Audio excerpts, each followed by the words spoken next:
Gente, boa tarde para todos. Que Jesus então nos abençoe, nos envolva, que a espiritualidade amiga esteja ao nosso lado, que a gente possa nessa tarde também dar continuidade a tudo aqui e trazer, buscar aqui tudo aquilo que a gente necessita, que essa casa seja abençoada, que a espiritualidade então nos acolha todos, viu? É com muita satisfação que a gente sempre retorna aqui, trazemos um abraço lá do Luiz, da nossa casa. Essa é a segunda vez que eu falo no mês aqui, mas da outra vez foi na parte da manhã. Então hoje a gente vai fazer a nossa reflexão, mais uma vez, sempre com base no Evangelho do Cristo e com a ajuda, com o amparo, com a sustentação daquilo que o Espiritismo nos traz. Bem, no tempo próximo da crucificação de Jesus, quando ele já estava no final da sua passagem aqui na Terra, conforme foi até dito hoje mais cedo, seus 33 anos que ele esteve aqui conosco, a gente sabe que os últimos 3 que foram dedicados a trazer para nós todos os ensinamentos dele. A sua doutrina de paz, de amor, ela foi toda trazida nesses últimos 3 anos de vida de Jesus, nas suas caminhadas, em tudo aquilo que ele trouxe, nos diálogos, no contato com os discípulos, nas pregações, não é isso? E então, quando ele estava já nesse finalzinho, ele logicamente já pressentindo o que viria pela frente, que seria a crucificação, ele então, certa feita, reuniu os discípulos, os seus 12 discípulos preferidos, os discípulos dele, e então começou a conversar com eles e perguntando a eles o que o povo, o que as outras pessoas achavam de Jesus. Uma vez que aqueles companheiros haviam convivido com ele pelo menos naqueles últimos 3 anos, e eles haviam levado também, ajudado a levar os ensinamentos de Jesus, a palavra, para outras pessoas. Então Jesus já era conhecido, já havia sido apresentado para todos daquela região. Então ele pergunta para os seus discípulos exatamente isso: o que as outras pessoas acham de mim? O que eles acham que eu sou? E então cada um dos discípulos começa a dizer para Jesus o que eles já haviam ouvido falar de Jesus, o que as outras pessoas já haviam falado sobre Jesus. Então João fala para ele assim, que segundo as pessoas com que ele havia conversado, eles achavam que Jesus era o profeta Elias que havia voltado. Simão Zelote pede a palavra e fala que na opinião dele, na opinião daqueles que conviviam com ele, Jesus era João Batista novamente, quer dizer, outro que já havia desencarnado, vamos dizer assim. E Tiago também responde na mesma linha, que as pessoas com que ele convivia também achavam que Jesus era um profeta, era o profeta Jeremias que havia voltado. Então cada um se referia a Jesus como sendo um daqueles que havia voltado, Jeremias, Elias, enfim. E Jesus então pergunta para eles: e vós? O que vocês acham que eu sou? Quem vocês acham que eu sou? Quem eu sou para vocês? Perguntou diretamente para os discípulos. E foi nessa hora então que Pedro toma a palavra e, se adiantando aos demais, diz na frente de todos: Senhor, Tu és o Cristo, o Salvador, o Filho de Deus vivo. E nessa hora então Jesus faz um elogio a Pedro. Vejo, Pedro, que tu falas iluminado por Deus. Bendito seja a voz, Pedro, que fala por Deus. E é justamente nesse momento que Jesus fala que Pedro seria a pedra, que sobre ele depositaria, ele construiria toda a sua igreja e tal. Foi nesse momento. E o Evangelho de Mateus para esse assunto por aí, vamos dizer, para esse diálogo por aí. Isso está narrado no capítulo 16, dos versículos 13 a 19. Só que no livro Boa Nova, de Humberto de Campos conta a continuação desse diálogo. No Evangelho era para aí, quando Pedro fala que Jesus, para ele, era o Filho de Deus, aquele que havia vindo em nome de Deus, para salvar a todos e tal. E que Jesus então faz aquele elogio, e a narração do evangelista Mateus para por aí. Humberto de Campos então conta que esse diálogo prosseguiu ainda algum tempo. Jesus ainda continuou conversando com os discípulos, e nesse diálogo Jesus começou a prepará-los para o que viria. para os dias difíceis que viriam pela frente, falando indiretamente da crucificação, que seriam dias de sofrimento, dias, né, de amargura, e os discípulos não entendendo muito, ou entendendo aquilo com uma certa dificuldade. Um dos evangelistas, dos discípulos que estavam ali, né, interroga Jesus, Filipe, como Jesus falava do sofrimento que iria passar. Ele falou: mas será que o sofrimento será o prêmio que o Senhor vai receber por tudo que fez? Jesus então explica para ele que eu tenho que dar o testemunho dos meus esforços. E Jesus continua falando que haveria sofrimento, ele seria maltratado, enfim, fazendo aquela preparação toda, e os discípulos muito impressionados com aquela narração de Jesus. E nessa mesma hora, quer dizer, no complemento desse diálogo, o mesmo Pedro toma a palavra novamente e se dirige a Jesus e fala da seguinte maneira com Jesus: Senhor, não convém exagerar nas vossas palavras. Pedro falando para Jesus: Senhor, não convém exagerar nas vossas palavras. Onde está Deus com a justiça dos céus? Estes fatos que ele estava descrevendo demonstram que o Pai então não é tão justo. Quer dizer, Pedro chamando a atenção de Jesus sobre aquilo que Jesus estava prevendo, né, que estava falando para eles, falando que, quer dizer, em outras palavras, que Jesus estava exagerando, que não era daquele jeito. Se fosse daquele jeito, onde é que estava Deus, né? Deus não podia existir, deixar acontecer aquilo com o próprio Jesus. Quer dizer, Pedro mostra ali o seu lado bem humano, a sua humanidade. E Jesus então, nesse momento, segundo conta Humberto de Campos, Jesus vai até Pedro, conversa com Pedro, né, e dá a ele uma demonstração, assim, apesar de muita seriedade, mas com muito jeito, com muito amor, logicamente, ele corrige Pedro. E ele então, Jesus, incisivamente, fala assim a Pedro: Pedro, retira estas palavras. Será que compreende só as coisas dos homens? Afasta-te de mim, pois falastes pelo espírito do mal. Então Pedro ficou um pouco, né, confuso. Minutos antes, cerca de uns 5 minutos antes, ele havia tomado a palavra e havia dito que Jesus era o Filho de Deus e tal, foi elogiado por Jesus. Jesus falou que ele seria a pedra fundamental e tal. 5 minutinhos depois ele fala, né, envolvido por aquilo que Jesus tinha narrado, que não era bem daquele jeito, que Deus não era justo se aquilo acontecesse, né? Então Jesus fala que ele, naquele momento, falastes pelo espírito do mal. Quer dizer, a mesma pessoa, o mesmo Pedro, 5 minutos, olha que diferença pouca, né? Num instante ele é elogiado por Jesus, do outro lado Jesus chama-lhe a atenção. E então é nessa hora que Humberto de Campos conta, e que veio a explicação e a frase que ele fala para a gente, que eu vou repetir ela aqui. Achei muito impressionante, muito forte, e é sobre ela que a gente vai refletir nesses minutinhos aqui.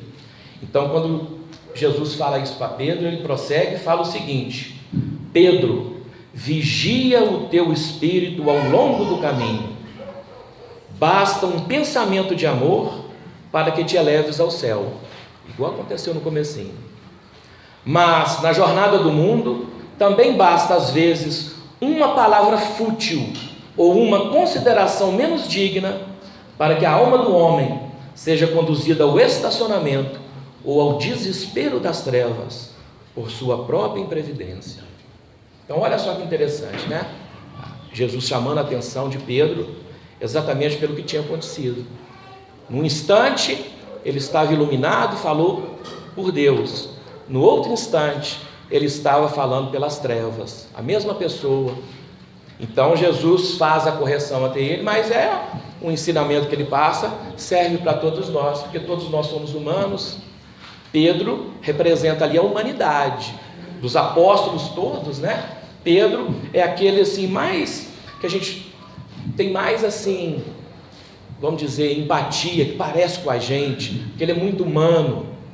Cada discípulo tem a sua característica própria, a gente tem as histórias, né? Depois de Paulo, de João, enfim, de Tiago, de todos os outros. E Pedro, pela própria descrição do Evangelho em várias passagens, e agora aqui mostrada por Humberto de Campos, é esse ser bastante comum, humano. Num momento está de um jeito, no outro momento sente a influência do meio e fica do outro jeito. Assim somos nós, bastante vulneráveis em relação àquilo que a gente recebe. Então a gente às vezes se comporta de uma maneira, às vezes se comporta de outra. Às vezes a gente tem um comportamento bom, que a gente recebe elogios, que a gente até mesmo fica satisfeito com o que a gente faz, né? Em outros momentos a gente tem às vezes um comportamento reprovável, infeliz, desajustado, e às vezes a gente até se espanta com nós mesmos, né? Mas será que eu fiz isso? Por que eu fiz isso, né? E Pedro aqui então representa isso. Agora, o chamamento de Jesus é muito importante. Ele começa pedindo para Pedro vigiar o seu espírito.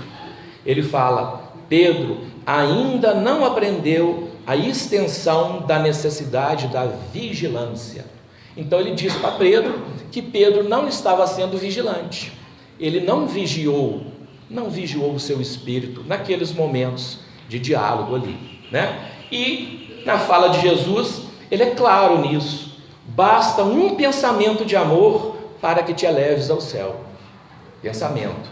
Mas na jornada desse mundo também basta às vezes uma palavra fútil, ou uma consideração, uma atitude menos digna, para que a alma do homem seja conduzida ao estacionamento ou ao desespero das trevas. Então o que ele quis dizer com isso? Ele nos chama a atenção pela vigilância, não é isso? Mas ele pede para que a gente seja vigilante em relação ao quê? Aos nossos pensamentos, às nossas palavras e às nossas ações.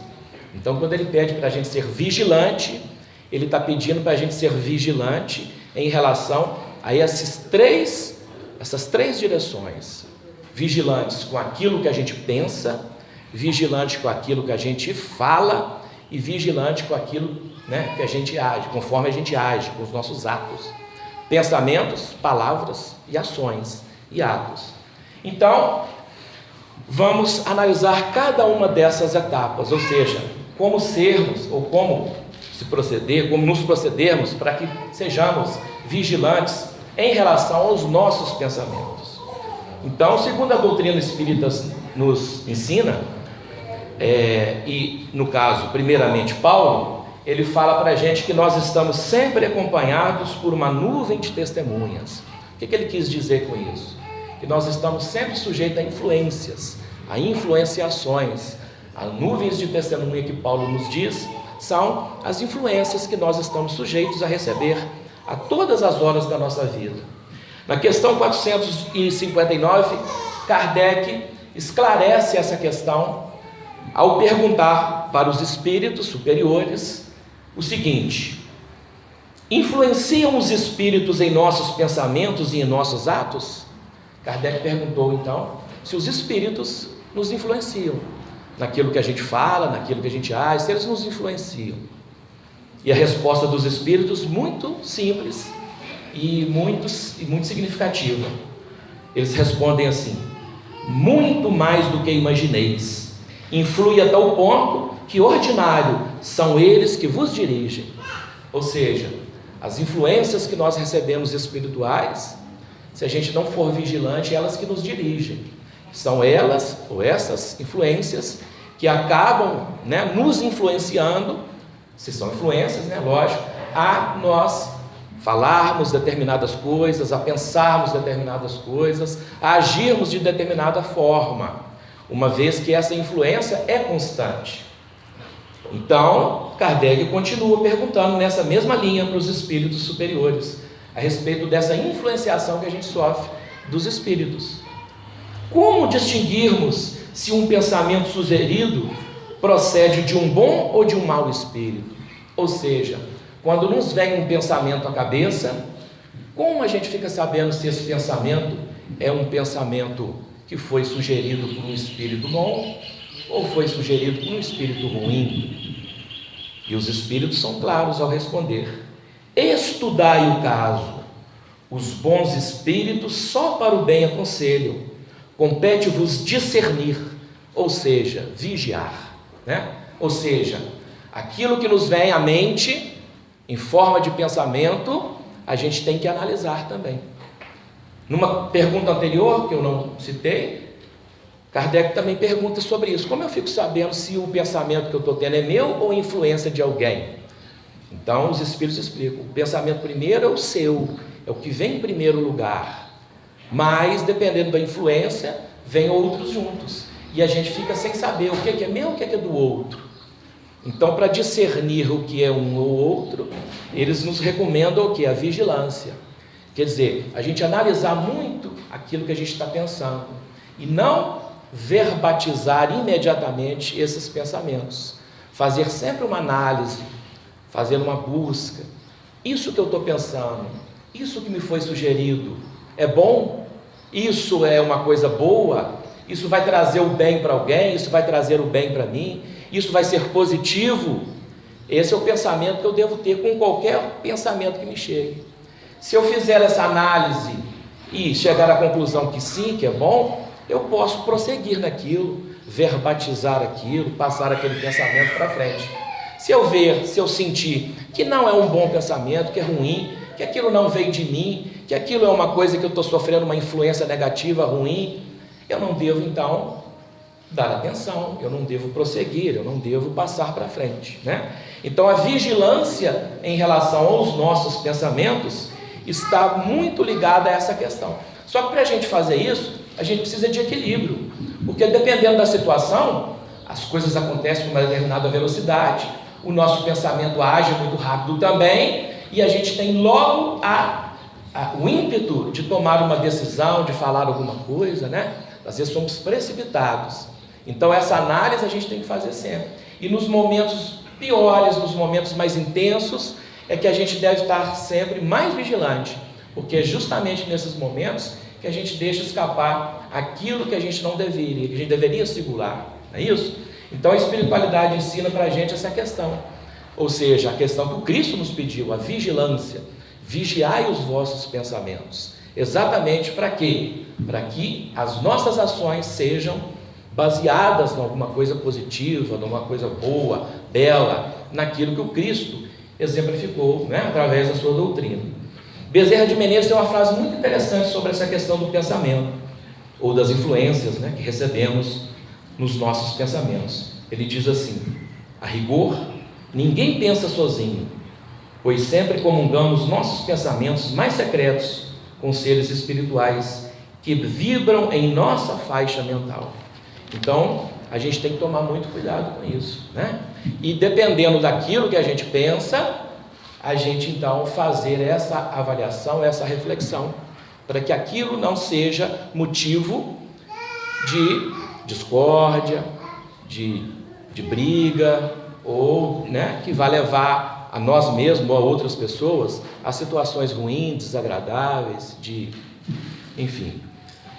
A vigilância em relação ao pensamento que Jesus pediu a Pedro foi exatamente nesse sentido, porque dependendo do movimento que você esteja, da situação, do envolvimento, do local, essas influências vão ser mais fortes. E se a gente se deixar levar, a gente acaba indo nessa onda mental, e aí a gente acaba, né, compactuando com coisas ruins, com coisas erradas, propagando o mal, enfim, aquilo que não seja positivo.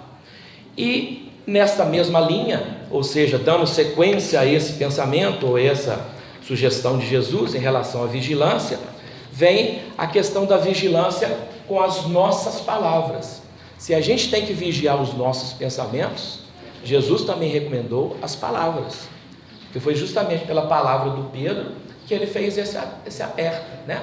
Basta uma palavra fútil para que a gente, né, escorregue. Então ele fala o seguinte, em outras palavras: tenha muito cuidado naquilo com que você fala. A palavra, há uma comparação com a palavra que a gente, quando a gente solta, a gente fala, é como se fosse uma flecha.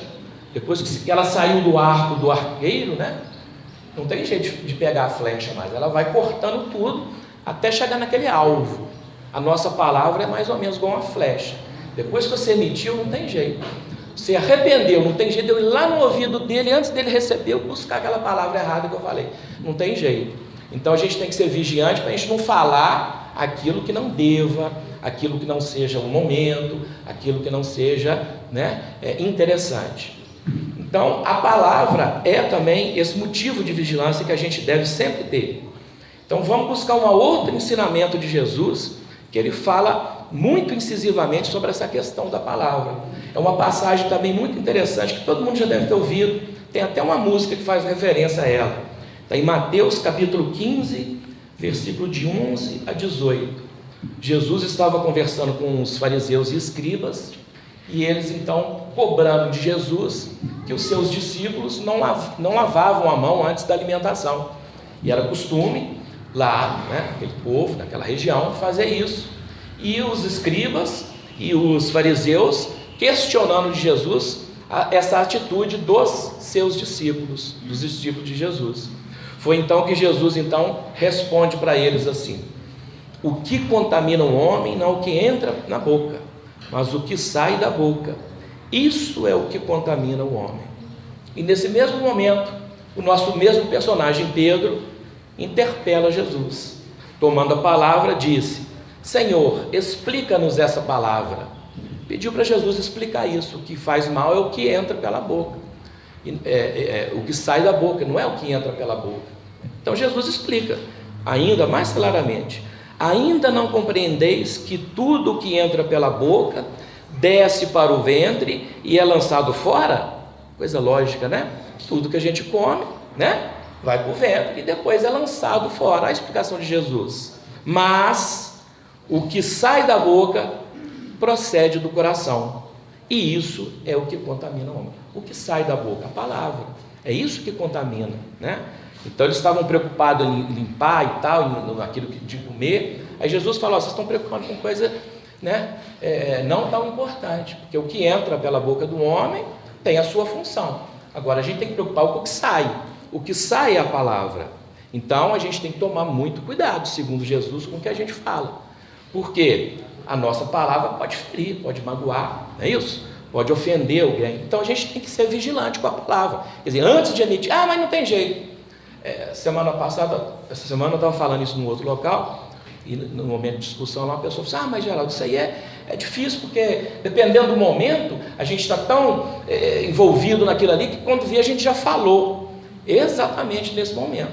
No momento de calma, de tranquilidade, igual a gente está aqui, é muito fácil controlar. Nós estamos tranquilos, equilibrados, envolvidos aqui por uma atmosfera tão gostosa. A gente está pensando, a gente está analisando, a gente está com toda essa calma. Mas no dia a dia, na hora de uma confusão, de uma discussão mais intensa, não é isso? Onde os nervos estão às flor da pele, o período, né? O tempo que nós estamos vivendo agora é assim, não é?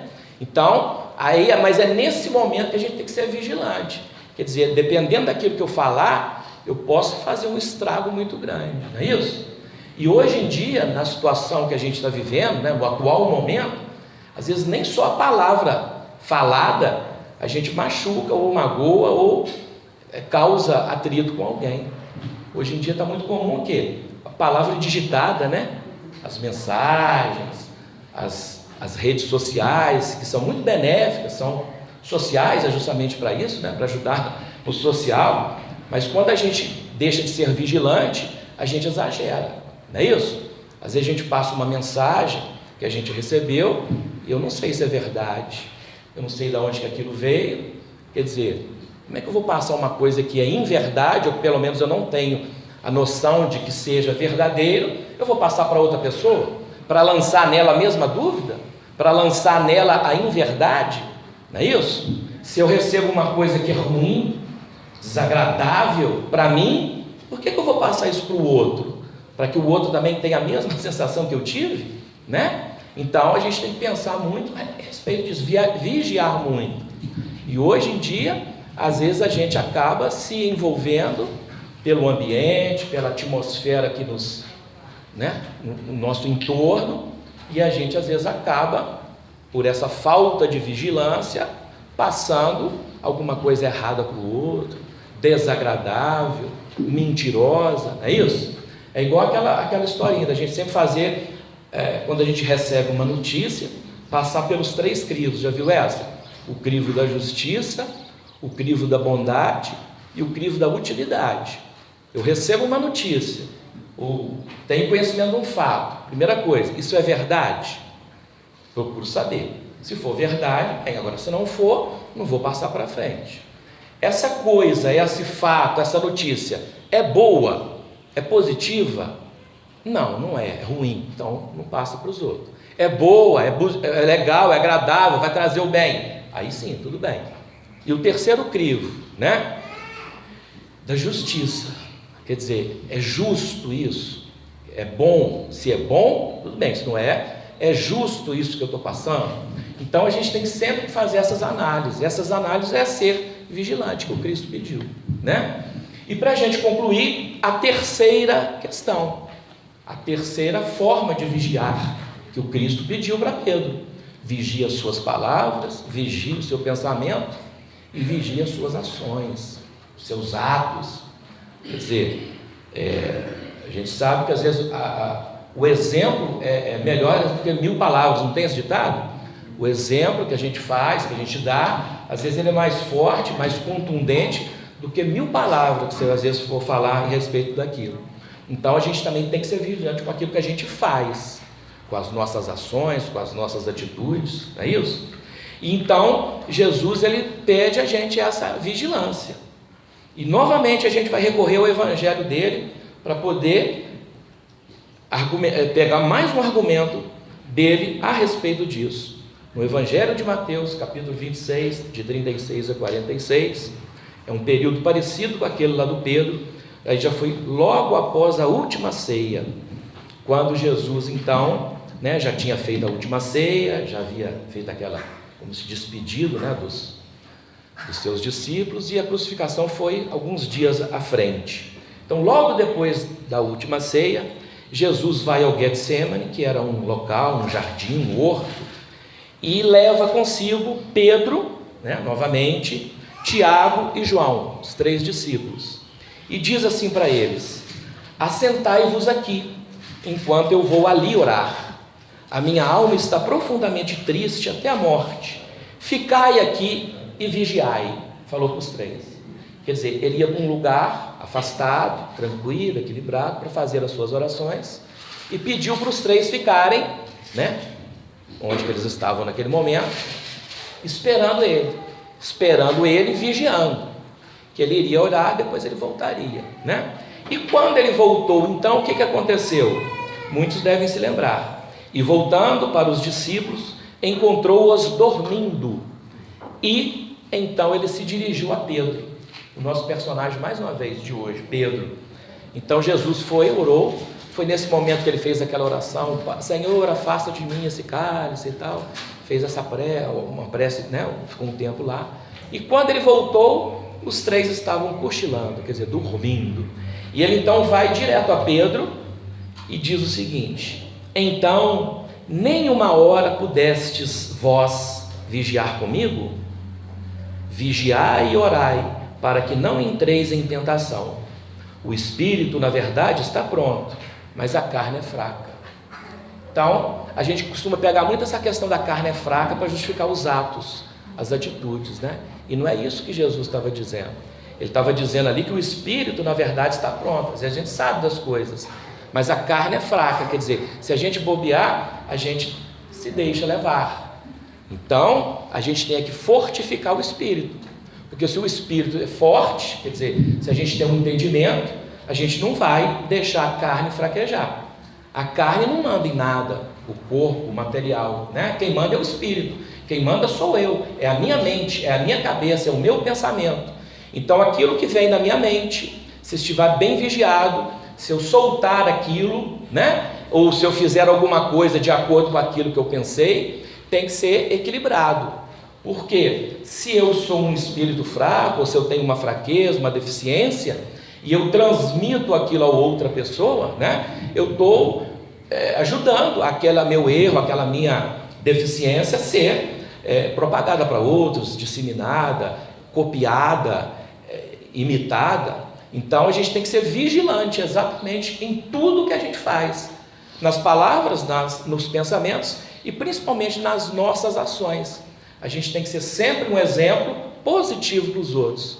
A gente, quando fala muito nisso, a gente recai muito na questão da família, né? Do pai, da mãe, dos filhos, da relação familiar. Por quê? Porque o exemplo é que arrasta. Então, quando a gente dá um exemplo ruim, a gente vai arrastar os nossos filhos, aquelas pessoas que estão ao nosso lado, para aquele lado ruim ou negativo que a gente manifestar. E pelo lado positivo, a mesma coisa, lógico, né? Então, a gente tem que estar sempre vigilante. Agora, para vigiar, a gente tem que ter um entendimento, tem que buscar esse entendimento. Então, é isso que é a finalidade das religiões, exatamente, orientar, para que a gente possa ser vigilante e nessas nossas vigilâncias, a gente aprender, a gente ser mais reflexivo, a gente receber as instruções dos livros, de uma palestra, do exemplo de outros, para que aquilo nos fortifique, para que aquilo nos melhore, para que o nosso entendimento seja melhor e maior. Aí sim, as nossas ações, os nossos pensamentos e as nossas palavras serão sempre melhores, dignas, dignificantes, boas, positivas. Então a gente tem que buscar esse entendimento.